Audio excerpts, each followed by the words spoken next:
the goal was to cripple Iraq's infrastructure and make civilian life unsustainable. We demonstrated the capacity of technology to cripple a country without ever setting foot on it in the Persian Gulf. It's important to recognize that because it goes hand in hand with the sanctions. When we merely say that we flew 110,000 aerial sorties in 42 days, one every 30 seconds on the average, 24 hours a day, we ignore what we really did. As officials said, the death toll was now 288, with many more to come. The trucks kept filling up and driving away, past waiting relatives who knew they might never be able to identify the bodies of their loved ones.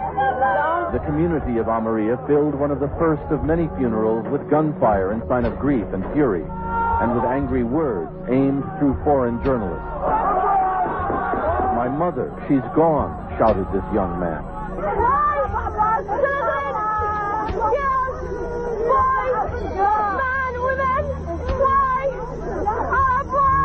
This woman asked, "Could not all your modern technology tell you that there were children and women here?" Bill Blakemore, ABC News, in the Almeria district of Baghdad. We destroyed every silo for grain or anything else storing food in the whole country. We destroyed all the storage and processing of food plants throughout the country. Even dates, the world's biggest exporter of dates. Famous processing and packaging plants in Baghdad, deliberately destroyed. We didn't want them to be able to feed themselves for a long, long time. We're all aware of the famous little powdered milk plant.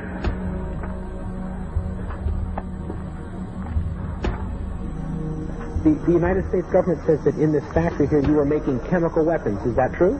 No, that's not true. They are lying. Because this is milk for children. This powder, milk of children. Nothing else was made? Only this in the factory? Yes, and you can see it yourself. With the only factory in the Middle East to produce powdered milk, they were producing about 17% of their powdered milk requirements. We destroyed that, cut off all the milk. The malnutrition of the mothers immediately jeopardized all of the infants. 70% of the pregnant women, even today in Iraq, suffer anemia. The death rate for children has soared compared to 1989, the last year before sanctions. One of the biggest causes of death in Iraqi children today is diarrhea and dysentery due to the untreated drinking water. Iraq's water purification plants were heavily bombed in the war, and many that were repaired have broken down. The United Nations banned the import of spare parts and chlorine into Iraq to purify water. We saw the effects of this policy in the hospitals. This is the second attack form of acute bloody diarrhea, amoebic dysentery. Most of them are due to contamination of water. He is malnourished, anemic, underweight with a developmental delay. Diarrhea and vomiting. Do you have tap water there? No. You see the conditions of these children shouldn't happen anywhere, and it's caused by the sanctions the United States government insists upon.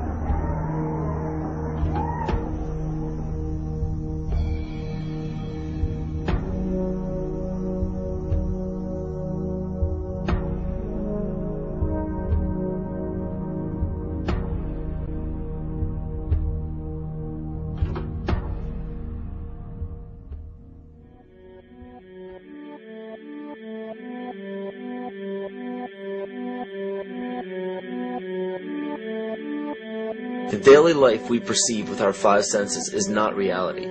Quantum physics has shown that space and time are illusions of perception. Therefore, our bodies cannot truly be a reality if they occupy this space. Ernest Rutherford performed an experiment in Manchester that revealed to him the shape of the interior of an atom. Scientists were shocked to discover that the atom is almost entirely empty space. The question then became, how could this empty atom possibly make the solid world around us.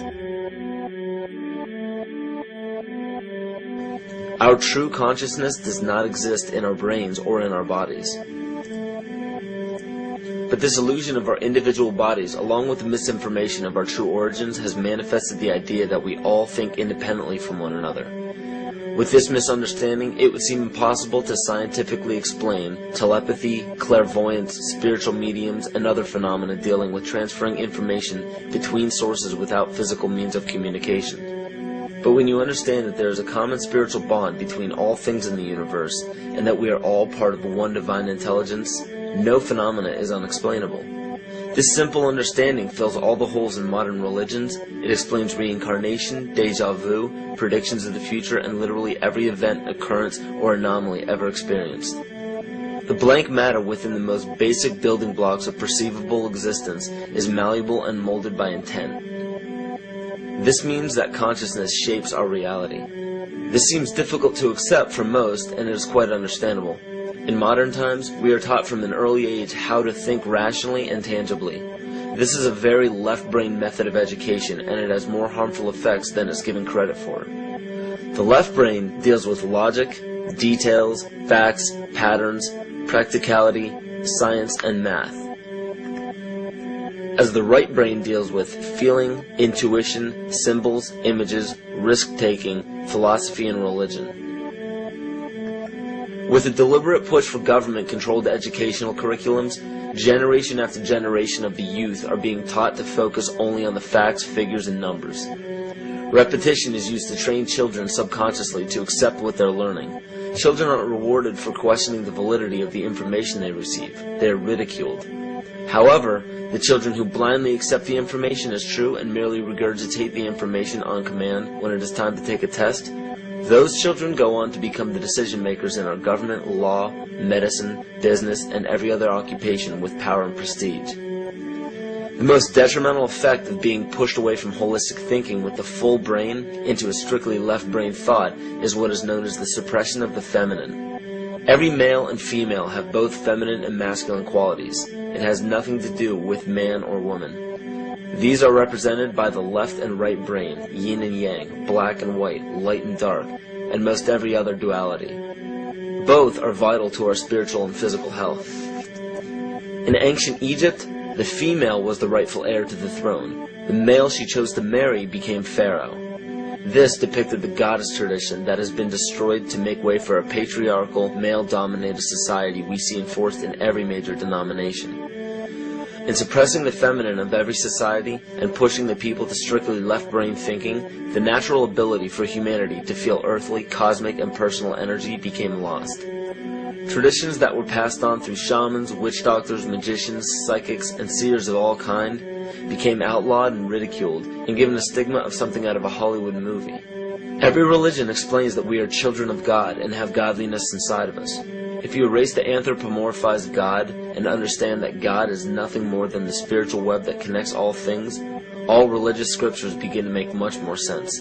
Our bodies are merely vessels to contain our spirit, to gather experience for the divine mind. This is how evolution is possible. It is scientifically proven that all species are evolving into more complex beings. Innate knowledge or racial memory within all species is the understanding of newborns of all kinds to automatically know specific details and traits that the mother does not have to teach them. Therefore, innate knowledge helps every species naturally evolve towards more complex organisms.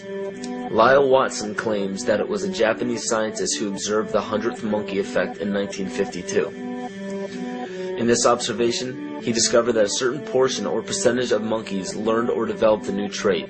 The knowledge became an innate ability in that species. This is further testimony to a collective consciousness among species.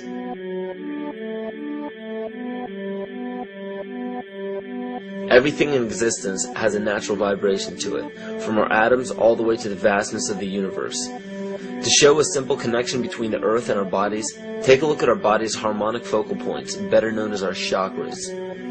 Just as there are harmonic focal points on the guitar string, there are locations within our body where our vibrations culminate. In Eastern philosophies, these 7 chakras are used to bring health and balance to the